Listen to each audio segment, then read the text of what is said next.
right, I think we're going to get started. First and foremost, I want to say thank you to everyone that's attending this session. There is a ton of stuff to see and hear and do here at RSA, so we want to thank all of you immensely for coming to this session. We'll do some intros of ourselves in a second, just to kind of go over exactly what it's all about. Title of this session is Avoid Being Accidentally Offensive, or our kind of favorite part of it, The Guy's Guide to Being an Ally. I'm going to skip the disclaimer stuff because I don't need to read it to you. You'll see it in other sessions. But we do want to take a moment to introduce ourselves and talk about why this session is of particular importance to us, why we're happy to be here, why we're proud that we're able to deliver it. My name is Jeff Pollard. I'm a vice president and principal analyst at Forrester on the security and risk team. I cover lots of different topics, not always this one, but luckily we have tons of research to pull from, and we've had a ton of advocacy and support from our internal colleagues and external to deliver this session. My co-presenter today.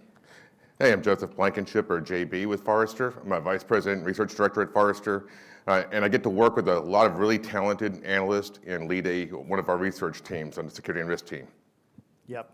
So let's get the elephant in the room out of the way right away. This is the inclusive security track, and we are decidedly not entirely the faces of inclusivity in this industry.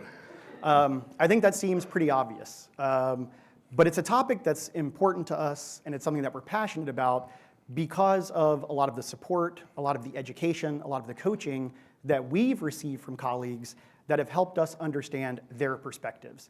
Now, the subtitle of this talk, The Guy's Guide to Being an Ally, that is very much what this is about. We are not here to represent our expertise on the experiences of underrepresented populations.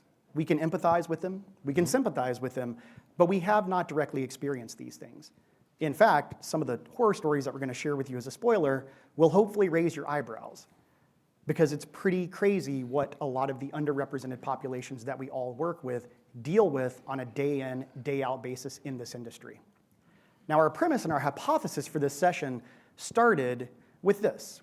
We think that on average, a cybersecurity guy working in the industry is wholly supportive of underrepresented populations joining this industry.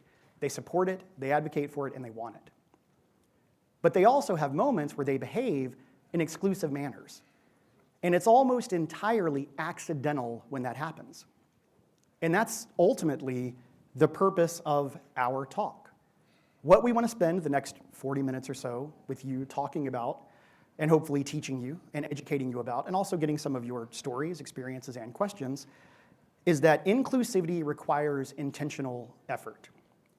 Exclusion does not require intentionality, and it can be accidental. And that's the worst part, because if you don't know you're doing it, then you don't know, and someone has to educate you about it. There are a ton of horror stories that your colleagues, people you work alongside, might not ever tell you. And finally, the last part is we're going to walk you through how you can better avoid being an accidental jerk, being someone that engages in exclusive behavior because you're not being intentional. And kind of an important thing to keep in mind as we go through this is that the burden for this education often falls on those underrepresented populations. They're the ones that have to teach you when you're doing something wrong, when you've done something that makes them feel excluded, left out, unwelcome, unwanted. We're here because we think that burden shouldn't always fall on those populations to be the educator. It's not always their job. And so today, we're fortunate enough to let this be our job. I do want to take a moment, though, to just remind everyone that some real villains do exist. There are some shocking, deplorable, awful behaviors that people engage in this industry. You might have seen them. You've certainly heard about them, we hope. They need to be talked about.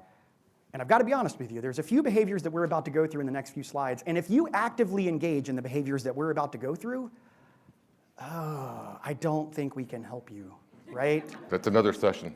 It's a different session, and it might require a level of education, clinical aptitude, knowledge of pathologies that we just don't have. But these horror stories exist because every single story that we are about to tell you is 100% confirmed and discussed with us by a colleague, currently, former, or someone in the industry that has experienced each one of these behaviors. JB, I know you've got an anecdote that you want to talk about here before we jump into these, so Absolutely. why don't you share some of those? So the first anecdote we want to share actually comes from RSA conference, and it's bad actors, right? So one of the things that really shocked me was to have colleagues of mine come up and tell me that here at RSA conference, they were followed back to their hotel by a gentleman, not a gentleman, but a male person, male attendee. Not only followed them to the hotel room, tried to engage them in conversation, tried to, in some cases, they had people calling their rooms, because they had got their room number, trying to get them to come downstairs, trying to lure them downstairs. In other cases, trying to do a one-on-one in a place that was not really a public place, making people feel very uncomfortable. So one of the things I want to get across to everybody is when you come to a technical conference, a professional conference, this is not a place for a dating opportunity, right? The people are here to learn just like you are. This is not a place to harass anybody or follow them or think, hey, don't you want to come hang out with me? That's not what we're here for. We're here, in a professional setting. Yeah, and I want to mention a little bit of data to everyone. This math is done by GPT-4, so if it's wrong, it's not my fault. I'm just not smart enough to do the math on my own. And Sandy Carielli isn't here, who's one of our colleagues, so we couldn't get Sandy to do the math because normally she does.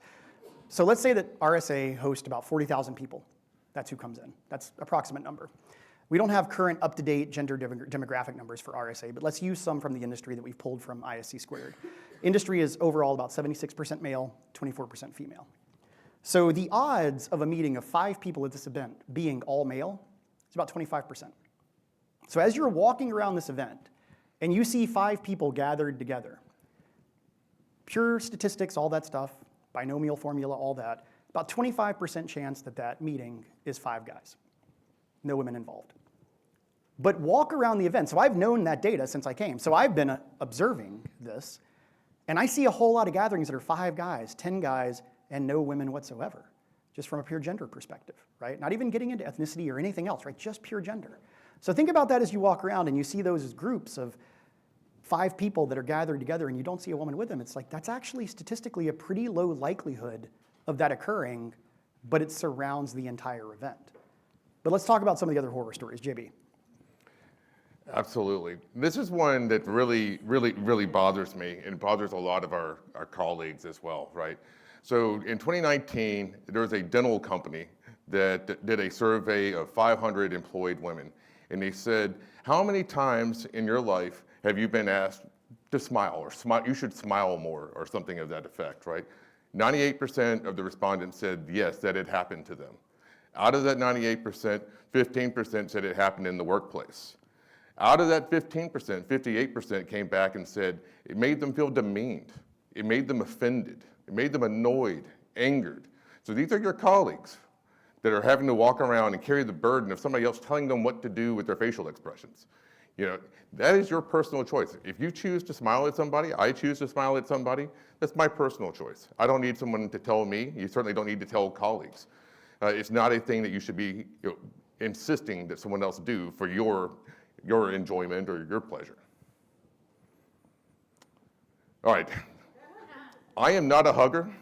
Jeff, are you a hugger? I am not a hugger. I'm not a hugger either.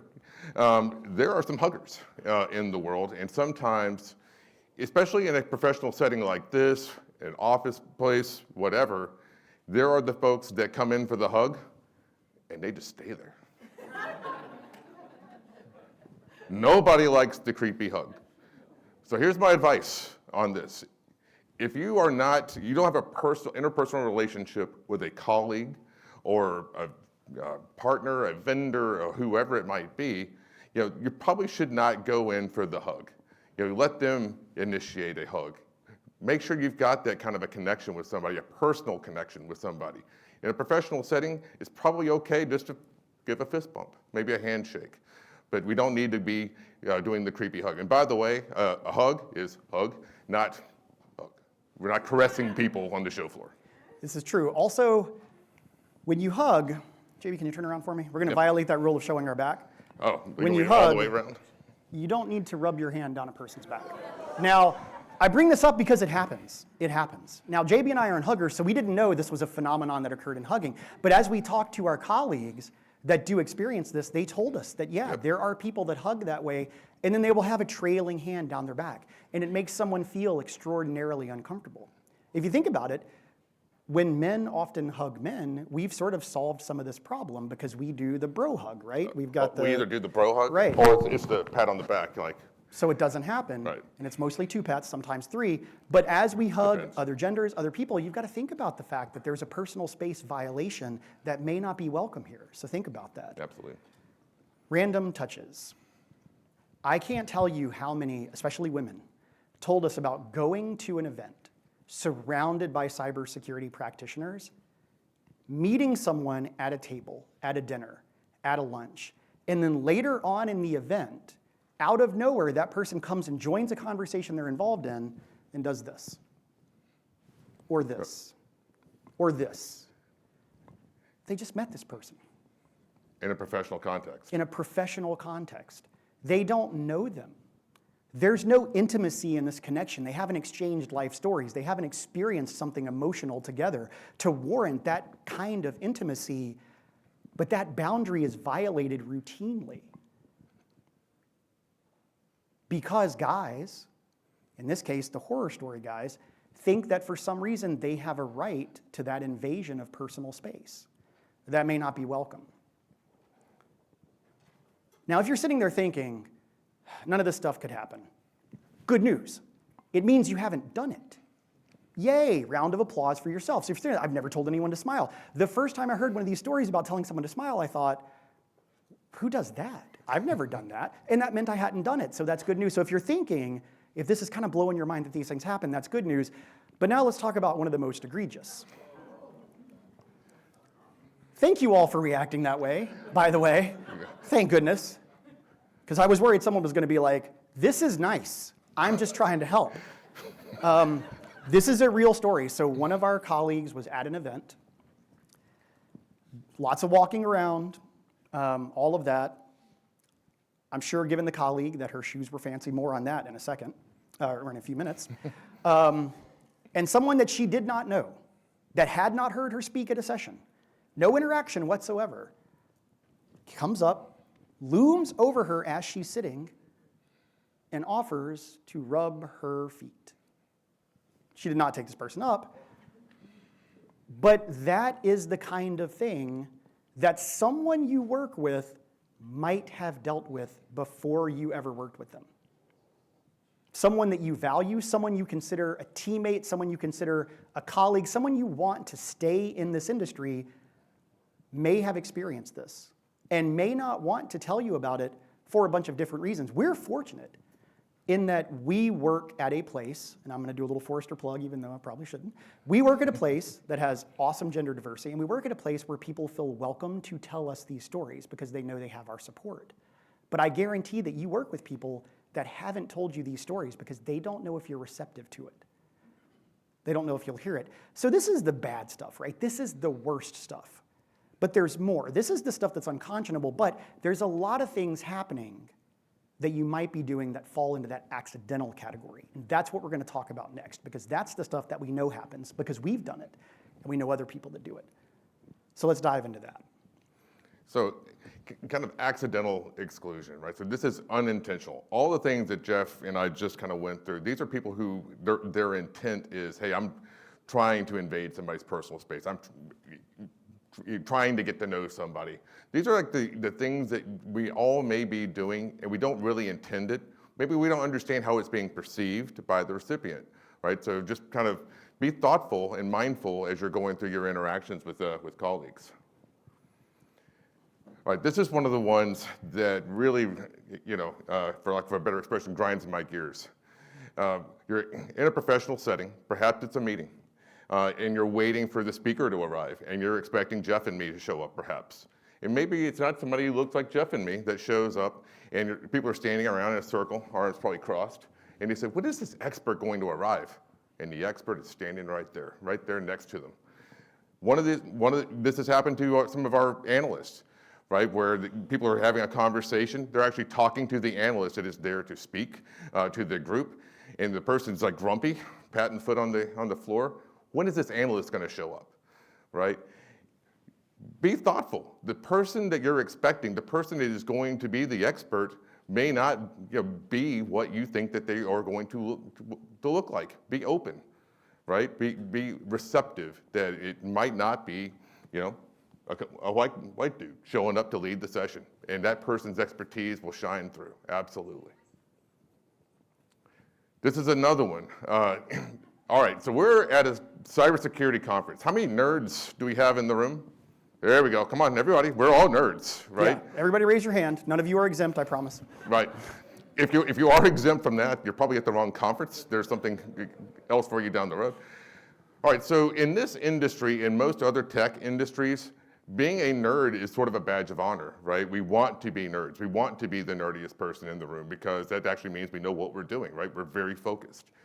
This happens all the time where maybe it's a group of people on a call or in a meeting and somebody says proudly, I'm the nerdiest person on this call. Why would you do that? You don't know what the other speakers actually might have, what they might know. How do you go ahead and make that assumption that you're the nerdiest person on the call? And then you're automatically making someone else perhaps feel like, hey, they're not taking me seriously. They're not taking my knowledge, my background, my capabilities seriously. Cooperative interruption. This is when one of your colleagues or a teammate is expressing an idea, they're talking. All of a sudden, instead of letting them finish their thought, you just jump right on in because and you help get them so finish it. excited over what's being talked about that you can't control yourself. Now, yes, we did that on purpose, and some of our colleagues are laughing hard because they know that this is my sin. This is my mortal sin. I cannot stop doing it. When someone talks about something that is so right, and I know they're right, I try so hard to be quiet, and I fail like a child because I get so excited that I want to jump in and plus the idea and say yes and this and that and this other thing and whatever. But what I've done is I've silenced that person because I'm loud. I'm noisy. I've done what I've done for a while. JB and I started our jobs in the current industry at pretty much the exact same time. So our colleagues look to us sometimes, and so yeah, we can be influential, but I also cut them off. And I just can't help it. And I'm aware of it, but I don't know if they're aware of it. And I'm not jumping in trying to mansplain or finish their sentence or take over the conversation, but I also recognize that I have to make sure that person understands that I'm trying to compliment them and that it's not intentional. I'm not trying to erase the idea or take their agency. Now, some cultures, from a verbal perspective, actively condone this. Cooperative interruption is their communication style. That's how people interact with each other. So you gotta be cognizant of that as well, but this is definitely a situation where you can actually be supportive, but because of the actions you take, not your intent, because of the actions you take, it feels exclusive because it feels like you've shut that person down. Maybe you see a couple steps ahead and you know where they're gonna go, but you gotta let that person finish. Again, something I struggle with. Every year in my annual review, it's something I'm gonna work on. 9 years later, haven't made much progress, but I'm trying. The other one, and this one is something that I think is really challenging for guys in particular, open conflict. When you see that moment of cooperative interruption, or when you see a colleague actively being denigrated, demeaned, confronted, talked down to, whatever, your idea for conflict resolution as a dude might be to call it out, to jump right in, to ride in like the knight on the horse and say, stop this foul behavior now. And at times, that's necessary, especially if the behavior is awful. If it's some of those horror stories, yeah, you probably need to do this, right? But we should also recognize that our colleagues have different experiences, different backgrounds, different cultures. They might just be more emotionally mature than you. They might just be more politically savvy than you are. And they're perfectly fine waiting until that meeting is over and then going and having a one-on-one meeting with the person that interrupted them or stopped them and saying, I would appreciate it if you would let me finish. I would appreciate it if you wouldn't step on me that way. Meanwhile, what you did was call so much attention to it, everyone's noticed it now. Everyone's thinking, oh no, this happened, whereas that person wanted to handle it in a different, more subtle, perhaps more mature, perhaps more politically savvy way. So you've got to keep this in mind that your style, what you've done that got you where you are, may not be what your colleagues need in the moment. And the best person to answer what your colleague needs is your colleague. We'll talk a little bit about that more in the next section, but it's something to be cognizant of. Conflict is not always the best approach because there are stereotypes and situations that occur when conflict happens that can make people or make the situation look worse than it was. So be cognizant of those situations. We're all dealing with returning to the office. This is one that I actually heard in a podcast on workplace etiquette many years ago, and I loved it because I always hated it when it happened to me, but it's blocking someone in to a cubicle. So you've got someone in a cubicle, they're sitting down, they're trying to do their work, and you go and you stand right in the exit to that cubicle to begin talking to them. We've all had someone that does this, and if you think about it, it's probably the person you like least at work. So they stand and they block you in where you can't leave while they want to talk to you. Maybe they're planning lunch at 10:30, which is far too early, or not, depending on your workplace. But they stand there and you can't get them out of the way, which means you don't have a graceful exit to terminate the conversation. Okay, so that's bad enough, right? That's kind of bad manners. But also recognize that depending on the people that you're working with, depending on you and your size, your physicality, there can actually be a physicality to this that makes this a threatening behavior. It's not a situation of I can't escape, it's that I'm intimidated because of the physicality difference, the size difference between me and this person, that I can't move them to the side. That can cause anxiety, that can cause uncomfortability for people.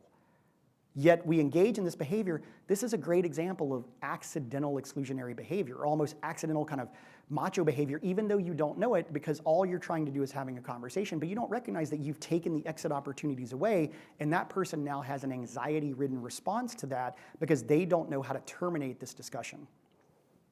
So it's one of those things that you need to think about, remain cognizant of, and make sure that when you are having those conversations, you stand to the side. You leave an exit opportunity, or you open up space when someone comes in to talk so you're aware of it, so that way someone else can join. So you remain aware of these things. So those are some of the accidental examples of exclusionary behavior. Now we want to get to the part where we tell you what you should do about it. The advice on how to fix a lot of these behaviors to make sure that they don't keep occurring. JB? So, name of the session is the Guy's Guide. So guys, we're speaking to you, right? We're speaking directly to you. What can you do to change behaviors? Help yourself become more of an ally, and help yourself bring your colleagues in, make people feel welcome in this industry and in your workplace. This one's kind of simple, right? Practice basic office etiquette. Right? So in the workplace, at a conference, in a professional setting, just remember, this is a professional environment, right? And unless you've got that personal connection that we've talked about, make sure you're minding your manners. Now, I had a great coworker several years ago, and she said something to me, and she had like a personal space thing, which we all kind of abided by. She had a great expression, though. She said, "I don't like people in my hula hoop." Right? So you don't necessarily, when you're talking to somebody, want to get up in their personal space because it's very uncomfortable for some people. Especially when you're dealing with someone from another gender. They may not welcome that, right? So if you've noticed you're talking to somebody and they're doing this right up until the point they can't escape, you're in their hula hoop. So stay out of their hula hoop. Other office etiquette. We all learned this. I hope you learned this in grade school. Keep your hands to yourself. Do not have the uncomfortable touch, right? Don't be loud. Don't talk over people. Let people finish their thoughts. Jeff, you've really got to work on this. This is a big one. But let people finish their thoughts. Let them have an idea. Invite them into the conversation. You're going around the room. If there's someone who's being quiet, maybe they don't feel heard, ask them if they want to speak up. Ask them if they have an idea. Bring the people into the conversation. All right. Another one, just kind of be thoughtful. Think before you act. Before you go and do something, think to yourself, is this a behavior, how is someone going to receive this, right? If I'm going to try to hug somebody, how is that going to be received? Do I have that relationship? If I'm going to interact with somebody, Be thoughtful. How are they going to receive that interaction? If I'm trying to help them even, or trying to explain something to them, am I doing it in a way that's helpful? Or am I doing one, I think you said, you used the term mansplaining before, am I mansplaining something to somebody who can probably explain this problem to me way, way better than I can explain it to them? Be very intentional with the way that you interact with people. And really try to think, how is it being received by them? One of the things I think we have to think about as well, right, is sort of the golden rule. How do you want to be treated? How do you want to be treated in the workplace? With respect, with openness, with regard. Be thoughtful and intentional when you're doing that with other folks. Absolutely. All right, so this is another one that can be a little dicey. Sometimes we don't feel comfortable giving a compliment to somebody in the workplace, especially someone of the opposite gender. And one of the things I like to point out is when you're giving a compliment somebody's accomplishments, not their appearance. The workplace, our RSA conference, other conferences, this is not the time to go in and tell somebody how attractive that you think that they are. Well, one of our colleagues was at a conference recently, and she had someone come up. What was the word that she used? It was, "You are stunning." Yes. You are stunning. This person's getting ready to go on stage and speak to a crowd, and this is what they're encountering backstage. You are stunning. How are you supposed to take that? That's not a proper place for that interaction, right? That's not a proper way to compliment somebody. Which, by the way, is a product of genetics, nutrition, some care. Not necessarily her choice to be the way she is, right? That happens to be how she looks. And this is a lesson that I learned far too late in life that I really value now about how to give a compliment. The essence of this is not just accomplishments, it's compliment someone for the choices they make. Not who they are, not what they are, not what they look like, but the choices they make. And the easiest way to navigate that is exactly what JB said, which is compliment them on their work, on their accomplishments, on what they've done. Not what they look like, not how their outfits look. That's quite a bit more dicey, especially in a workplace. It seems pretty obvious. But what we don't want people to get the impression of is, I have to communicate with kid gloves. I can't give a compliment to a colleague because it might be one of those accidental exclusion, or it might even be the creepy behavior. We're not saying that. But you should be complimenting what people are doing, not what they are, not who they are.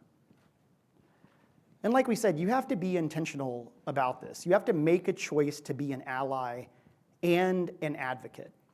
Because making that choice means that you keep those accidental exclusionary behaviors in mind that you engage in or may engage in.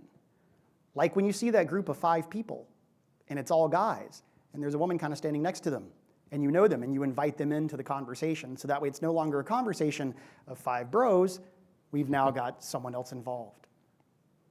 When you're planning that lunch, that colleague that's quiet, that you may not invite all the time, instead you make an effort to actually invite them and include them. We've all been excluded at some point in our lives. We know what it feels like, and you never know if it's intentional or not, but it's not exactly an easy question to ask. Hey, are you ignoring me because you don't like me? Well, no, we just thought you didn't like to go to lunch. It's like, well, I eat. I like to go to lunch. You just never invited me. So you have to think about that. You have to make a decision. And so when you've got that group of people together, try to make sure that you're balancing it out, that you're bringing other people, that you're being mindful about it, and you're trying to involve them. Now, we've always heard one of the lessons out there, which is, don't be a gossip. Basic workplace etiquette, don't be a gossip. Well, I don't know if I agree with that. You gotta stop, Laura. Sorry. But here's why I don't know that I agree with it. I wanna gossip the hell out of people if I'm saying good things behind their back. Heck yeah, I do. You shouldn't be a gossip about the negative, who you don't like, who you do like, or whatever. But when you've got a colleague that's crushing it, when you've got a colleague that's doing everything they can to be successful, when they're awesome, yeah, you should say good things, not just to them, but behind their back. Make sure that you sing their praises to other people. Make sure that other people know how awesome that person is. Now, don't forget that other important part. You need to say it to them too, but this is a great way to show and demonstrate actively all the time that you are an ally, you are an advocate, because you are making sure someone's work doesn't go unnoticed. That you're making sure that people are acknowledged for the work that they do by not just bosses, not just superiors, but their colleagues. Because what that does is that allows you to evangelize that person such that the next time someone's looking for that awesome person to give an opportunity to, They've heard good things from someone they trust about someone else. You create opportunities for inclusion you don't even know about. Hey, P.S., it also means you don't have more work added to your plate because they're the awesome person that gets that job and they have to do it next. So that means some of your capacity is taken off your own shoulders, which is great because we're all under capacity. We know that. It's part of this industry. So this is an excellent opportunity for you not just to share the love, but also spread some of that workload and make sure someone gets opportunities they may not normally get because they don't have an advocate. And you can be that just by talking good about them behind their back. So be a gossip, but be a really, really nice one. Be the nicest gossip ever. So another way to make people feel included is offer your mentorship, right? So this doesn't mean like everybody you walk up to, you offer to be their mentor. I've tried to be Jeff's mentor for the last 8 years. It's not panned out. One thing to remember about mentorship, right? I can say, hey, I'm open to being your mentor. I'm open to helping you. The mentee, however, has to choose you as the mentor. You can't just walk up to somebody and say, I'm going to be your mentor. That is probably not going to be well received. You actually need to be chosen. One of the ways you get chosen is, you actually are good at your job, right? You're somebody that they want to be mentored from. Perhaps this is somebody who's new to industry and they're trying to learn a new skill set. They're trying to learn, maybe they have a very good technical skill set, but they want to understand, how do I do the corporate politics thing better, right? They're coming to you for advice. So volunteer to be that mentor. You can even go and work with some organizations. Forrester, we've been very blessed to work with some awesome organizations to help bring in the next generation of cybersecurity talent, right? In offering some mentorship and networking opportunities to those folks. It's one of the ways that we grow the industry and get more people interested in the industry is we talk it up and we bring people in of all types, right? And be really, really good about it. Yeah, and one thing I want to add to this as well, especially from a mentor-mentee relationship, keep in mind that, again, what got you where you are may not get them where they are. You have to be, if you're going to be a great mentor, it means that you have to be able to understand the circumstances of your mentee and give them advice that works for them, right? If you've been in this industry for 20 years as a white male, your experiences are drastically different than an African-American female that has joined this industry, right? They're going to have a different set of challenges. And it's not saying you can't empathize with those, but you certainly didn't experience them. So the advice that you dispense has to be actionable and realistic and thoughtful based on the context of the person that you're working with. If anyone in the room has been a mentor several times, you've learned this, often on the job of being one, but it is very different. The latitude and freedom that you have to make choices and handle situations is not transferable to someone that is entering this industry today. So you've got to be really aware of that and make sure that you're really helping that person understand how to navigate their own career journey. And it probably goes without saying, but I'll mention it, they may not have the same wants as you. Your path might have been X and theirs might be Y, so you need to make sure that you are connecting them and fostering and facilitating that different career journey. All right, so I'm not going to say that this journey is going to be easy for anybody. The path forward is fraught with peril, right? Because you're going to make mistakes. You're going to eventually probably say the wrong thing, maybe do the wrong thing. Own that. Apologize for it. Understand that if you're out advocating for your colleagues and your coworkers, your peers, sometimes you're probably going to say the wrong thing, do the wrong thing. Be willing to learn. Allyship is actually hard work, right? Because it's so easy to get into the pattern that you're accustomed to, or where we see other people doing, or being in the bro circle at RSA conference, right? It takes intentionality to break that behavior, and sometimes you're going to make mistakes. Own up to that with your colleague, especially if somehow you inadvertently offended them in some way. Yeah, and I think the other part of this too is recognize that a true and real apology doesn't include a sentence that has a but in it.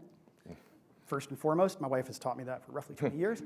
But more importantly than that, it's true, right? There is an algorithm to apologizing. You can find it. And it is a true and thoughtful and sincere apology. And the key is that the real essence of an apology is that you're promising to attempt not to engage in that behavior again.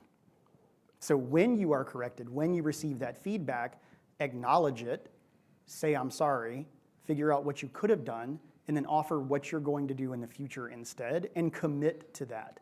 But you're going to encounter things that you just don't understand. You're like, I don't get how that could have been offensive. That's okay. Listen, learn, adapt, and improve. All right, this is a big one, especially as we're all getting back to the office space. There's a tendency in a lot of office places to assign traditional gender roles to folks. Let's just say, Jeff, do you have a birthday coming up? Towards the end of the year. Towards the end of the year? Yeah. Excellent. Well, I'm pre-planning now for Yep. Jeff's birthday at the end of the year.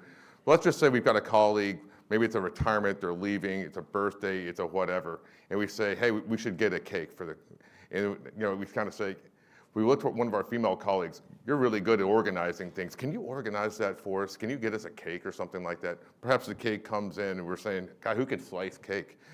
I'm left-handed, I will make a mess with anything, right? So I kind of look around the room and instead of saying, Jeff, will you cut this cake?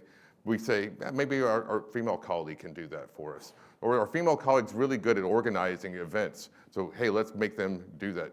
This is not acceptable, right? We have to be conscious of the fact that we all have a responsibility, right? And we're not just going to leave it to somebody to assume that role for us. Take a leadership role, do it yourself, right? Or maybe let them volunteer or say, no, I'm going to do that myself. The other one is note-taking. You're in a meeting. You need someone to write down notes. How often in your world does especially the woman in the meeting, become the person that takes the notes? I bet it's more than half, right? Why? Because either they volunteer for it, they know they're going to be asked to do it because they take such good notes, right? It's always framed in a compliment. And instead it's like, well, what is stopping you from A, getting better at taking notes, right? So there's a skill set to improve. Let's be better at taking notes. But what stops you from, instead of dictating the person that's going to do it, instead volunteering to do it? So that way, not only you avoid assigning a traditional gender role for something like note-taking or planning a project or planning a party, but you also remove the possibility that someone else attempts to assign that to a colleague because you volunteer for it. You head it off at the pass. It never happens. So it's never a debate. It doesn't need conflict or confrontation because you've already handled it, because you volunteered to do it, whether it's sending the birthday present, organizing all the team calendars, all of those things. Again, this is the kind of stuff that you can do that stops these things from occurring before they happen. Now, before we get to the Q&A part, and hopefully we've got a lot of questions or stories that folks want to share, I do want to give a special shout out. Some of these folks are in the room, some are not. But the people on this slide in particular are people that have played an enormous role for us in feeling comfortable in making this submission in the first place. Many of them reviewed the content, reviewed the material. Stephanie Baloris, Laura Ketzel, Janan Budge, Jess Burns, Sandy Carielli, Ali Mellon, Inzi Iannopoulos, Madeline Vanderhout, Heidi Shea, Olive Valente, Janet Worthington, were all immensely helpful in making us feel comfortable with this, sharing their stories, telling us about what happened. Without them, this session would not have occurred. And hopefully we have done them justice and done them proud in what we've presented in sharing our advice on how people can be allies. But what I'd love to hear now is what questions you have, what advice you want to give, or what stories you want to share. If you do have questions, please go up to the mics, and we'll repeat it if you don't. But if you want us to hear you, it'll be easier that way. So does anyone have anything they want to share or anything they want to ask?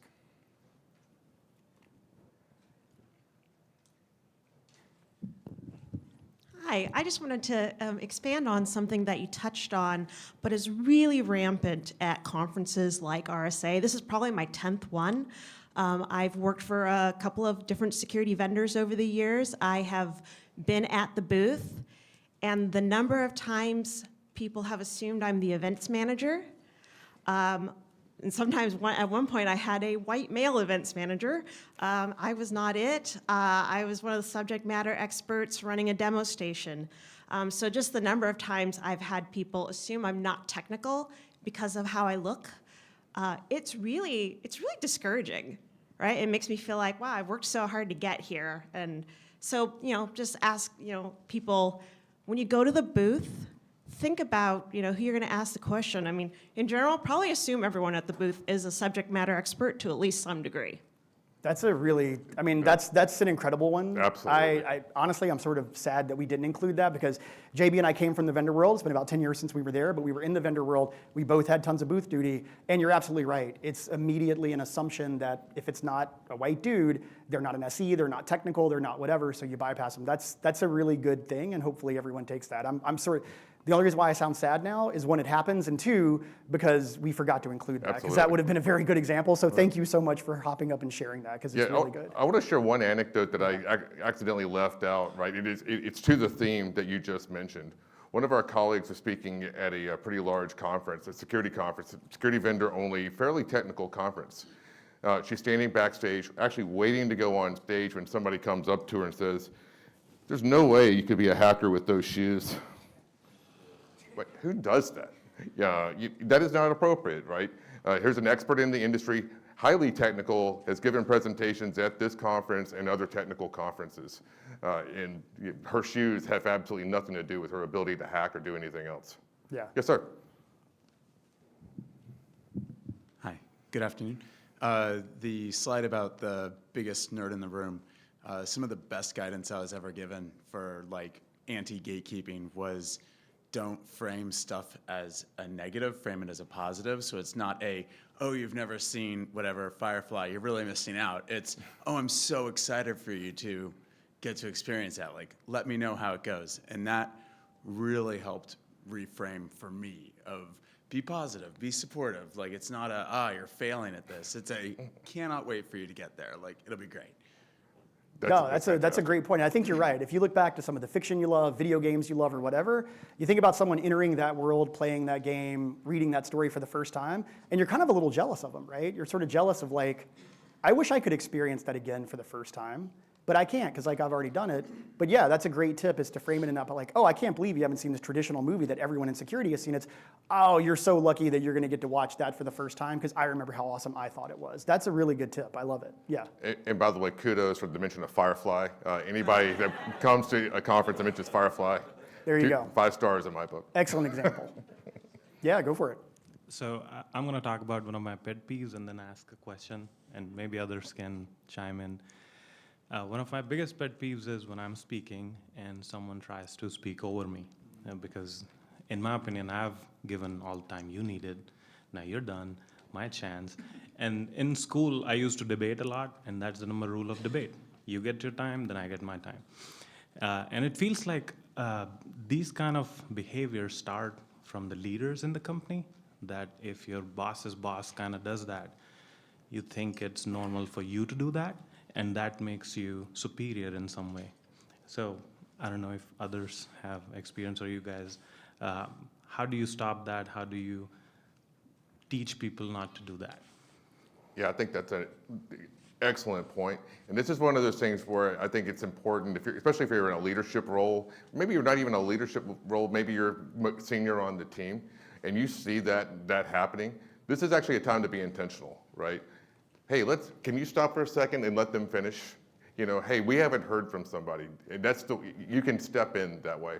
And it's not directly confrontational, but you're giving someone their airtime.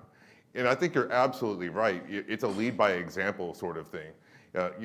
If I, as a research director at Forrester, am talking over my colleagues and not letting them have airtime, and by the way, they're all massively smarter than I am.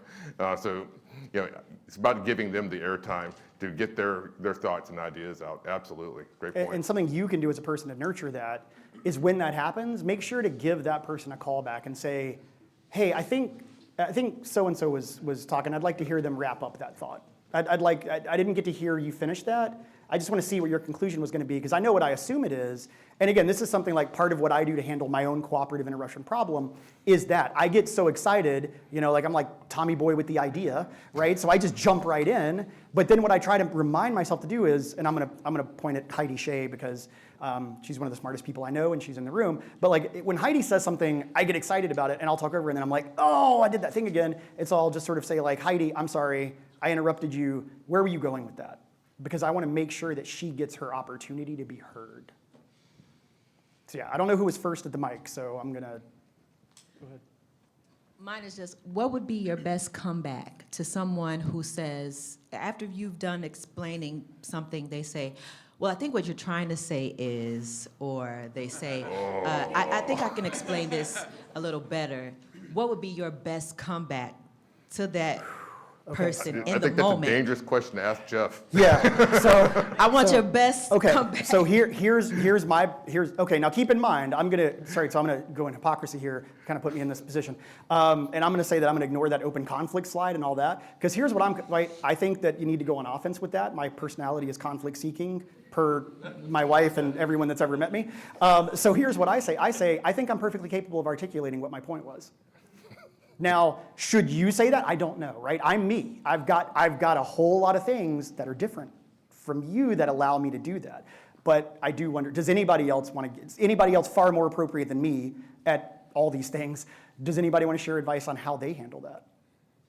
I usually just thank them for their perspective and let them move. That's another right good along. one. Don't even acknowledge it. Thanks Don't for that acknowledge it. perspective. Thank you for your cooperation.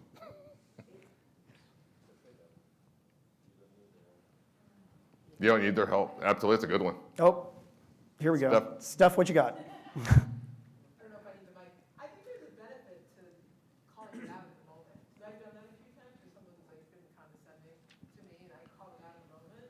And I've done it in front of other people and they will never done it again.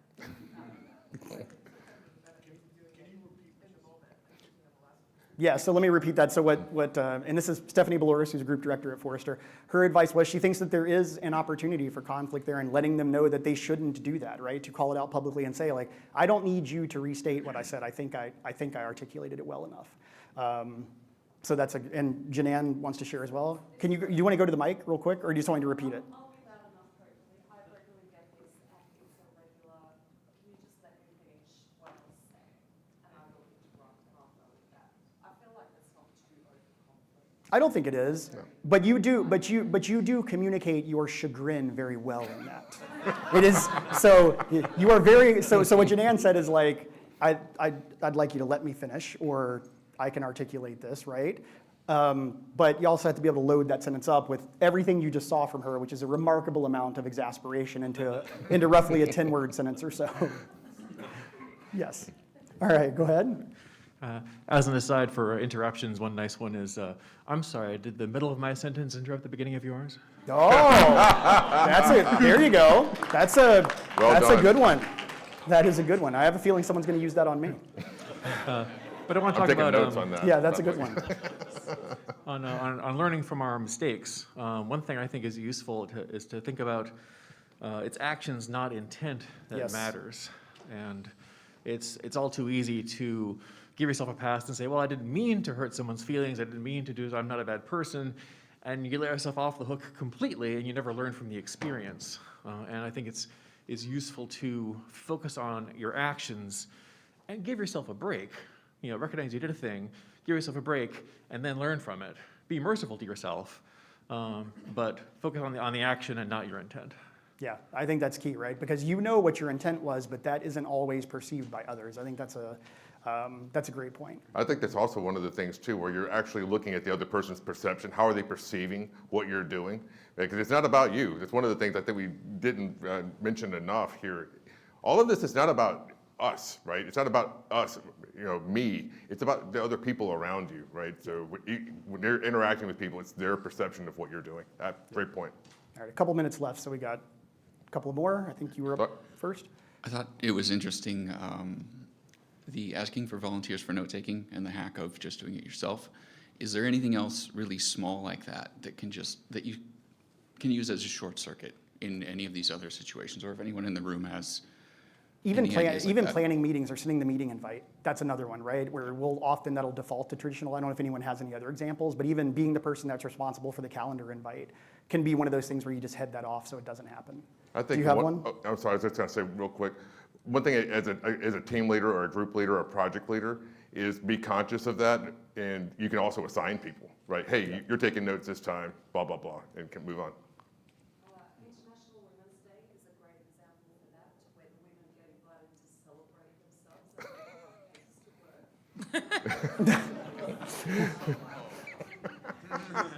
Yes, that's a good example. All right, All right, Laura, you're taking us out, I think. So I wanted to add to the intentions point earlier, like as in, even if you didn't mean it, if it still caused problems, then you need to acknowledge that, apologize for it, and try to do better. What I wanted to add to that is what can help. People get really defensive often when given feedback about something they did that was wrong. And if you can say to yourself, this doesn't mean you're a bad person. It means you screwed up. Like, as Jeff and JB said earlier. So if we can all think about, other than the beyond the pale behaviors discussed at the beginning, for those, see me after class. But anything that you do that you didn't mean it, and so think about it this way. Okay, I screwed up. That does not make me a terrible person unless I refuse to learn from what I did wrong.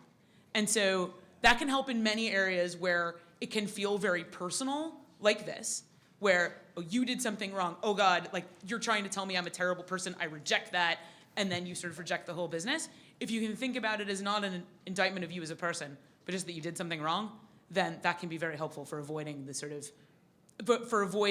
rejecting the feedback and thus continuing to cause problems. Yeah, I think that's great advice. I think we're going to get run off the stage here in a second. One, I want to thank everyone for the engagement, the conversation, the sharing. It's awesome. I'm Jeff Pollard. Joseph Blankenship. That's Joseph Blankenship. Thank you. Thank you. Awesome.